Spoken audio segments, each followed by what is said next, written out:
ගසක් තුන් ආකාරයෙන් ඇද ගැනීම සඳහා තුන් පැත්තට මෙන්න මේ ආකාර රෝප් එකක් ගන්නවා. ඒ රෝප් එක මෙන්න මේ විදිහට අපි ඉස්සලා S3ක් නිර්මාණය කරගන්න ඕනේ. පළවෙනි ඇස මෙන්න මේ විදිහට තමයි නිර්මාණය කරගන්නේ. ඒක බලා ගන්න නිර්මාණය කරලා තියෙන ආකාරය ඉස්සලා.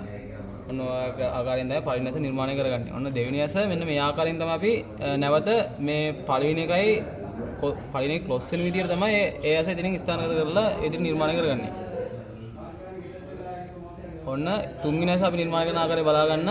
ඒ දෙකම ක්ලොස් වෙන විදිහට හරියට මේ මැද්දාවේ වෙන් වෙලා තියෙන ස්ථානයට හරියට මෙතන ස්ථානගත කරනවා. ඊට ඔයාලා බලා ගන්න පුළුවන් මෙන්න මේ විදිහට තමයි ඒක මේ හරියටම ක්ලොස් වෙලා තින්නේ ඒ S3ම.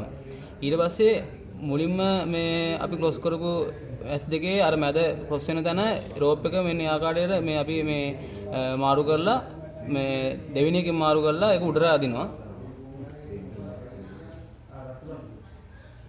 ඊට පස්සේ නැවතත් අපි එහෙම ඇද්දාගත්ත මේ රෝප් එක එතනින් ඉරසක් ඉතුරු වෙන තැනින් අපි ඇඟිල්ල එතනින් එහෙම තියා ගන්නවා.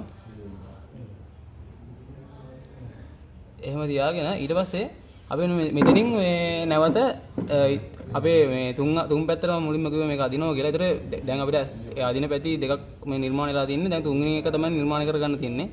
ඒක අපි මෙන්න මේ විදිහට උඩින් මෙහෙම ඇදලා අල්ල ගන්නවා. දැන් මෙන්න මේ ආකාරයෙන් තමයි මේ ගහ මැද්දාට තමයි මෙහෙම මේ සෙට් වෙන්නේ. ඒතර මැද්දාට සෙට් වෙනකොට අපි මේ විදිහට තමයි තුන් ආකාරයෙන් රෝප් තුනක් දාලා ඒතර මේක ඇදගන්නේ. මේක අපිට ඉතාමත් පහසුයි අපේ එදිනදා ජීවිතේ කාර්යයන් කර ගැනීම සඳහා ගොඩක් ඒවහල් වෙනවා කියලා තමයි ඔයාලට කියන්න තියෙන්නේ.